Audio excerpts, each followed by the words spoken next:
Alors, troisième jour, je vais vous montrer comment configurer Linux comme un pro. Donc déjà, la base de la base, les mises à jour. Apprendre à faire des mises à jour. Fais-les en ligne de commande. Tu verras, c'est beaucoup plus stylé. Bien sûr, tu peux aussi les faire aujourd'hui avec la plupart des distributions via l'utilitaire, hein, comme voilà, Hello, hein, comme je peux te le montrer ici. Mais le mieux, c'est que tu fasses par exemple sous Debian un petit sudo apt update et sudo apt upgrade. Là, ça va te permettre de mettre à jour tous les paquets. Donc, Linux fonctionne sous un système de paquets, c'est pas comme Windows. Et ça, tu l'apprendras avec le temps. Hein. Et upgrade va mettre à jour tous les logiciels, en gros tous les programmes de ton système.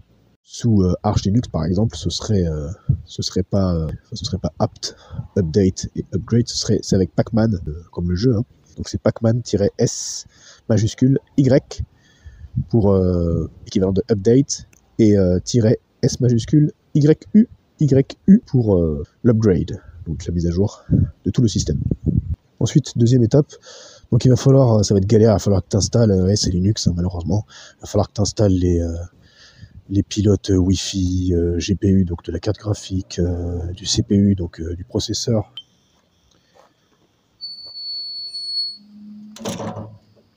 Mais non, ça c'était avant. Aujourd'hui, la plupart des distros, tout y est déjà préinstallé. C'est un peu comme sur ton Merdose, mais en gratuit en plus. Hyper stable et sans licence. Donc cette étape-là, on peut la passer. Étape 3, donc customise ton système. Donc là, je te laisse tout simplement admirer le travail. Voilà, tu peux gérer à partir du gestionnaire de fenêtres. Franchement, tu peux tout customiser, surtout si en plus tu as choisi le magnifique bureau KDE Plasma. Là, j'en ai déjà parlé, mais tu peux aller voir, par exemple, sur le site KDE Plasma Wallet, là, enfin tous les wallpapers, là, tu as un site exprès, tu peux les télécharger, des wallpapers. Tu peux, franchement, déjà par défaut, par exemple, si tu choisis la distribution comme moi, CatchyOS, déjà par défaut, tu as pas mal de personnalisation, en fait, de ce qu'on appelle le gestionnaire de fenêtres. Et tu peux vraiment faire des trucs vraiment magnifiques.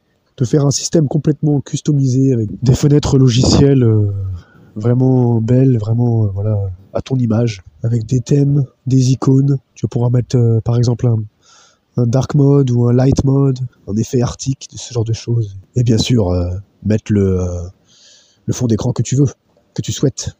Je te recommande par exemple des sites comme Unsplash pour aller chercher de magnifiques fonds d'écran en 4K. Quatrième chose, sur Linux, tu as carrément toutes les langues du monde déjà installées. Pas comme sur ton Windows crotte. Regarde, je te montre ça.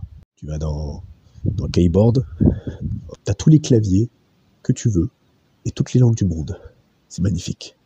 Tu vas comparer à Windows, à chaque fois que tu es obligé d'installer et d'attendre 3 plombes pour installer chaque langue, installer chaque type de clavier. Là, c'est directement préinstallé avec l'installation de base du système. Et en dernière étape, tu n'as plus qu'à installer les applications que tu veux, les applications de ton choix, comme par exemple l'indispensable VS Code, Visual Studio Code pour les développeurs, ou autres logiciels de gestion du son, comme par exemple Audacity, ou même VLC, qui d'ailleurs est préinstallé sur la plupart des distributions Linux, encore une fois comme sur CatchyOS. Voilà, tu peux installer tout ce que tu veux en fait. Hein. Plein d'équivalents à Windows, comme GIMP par exemple, qui est un équivalent complètement gratuit de Photoshop, ou Blender, hein, pour ceux qui aiment faire de la 3D par exemple. Voilà, en fin de compte, avec Linux, tout dépendra de la configuration matérielle que tu disposes. Et ce qui est chouette avec ce système, c'est qu'il s'adapte en fait à toute configuration matérielle. Allez, à vous, tu commences à kiffer Linux, hein. Allez, la prochaine fois, je te montre comment installer les logiciels que tu utilisais sur Windows sur GNU Linux. Allez, ciao.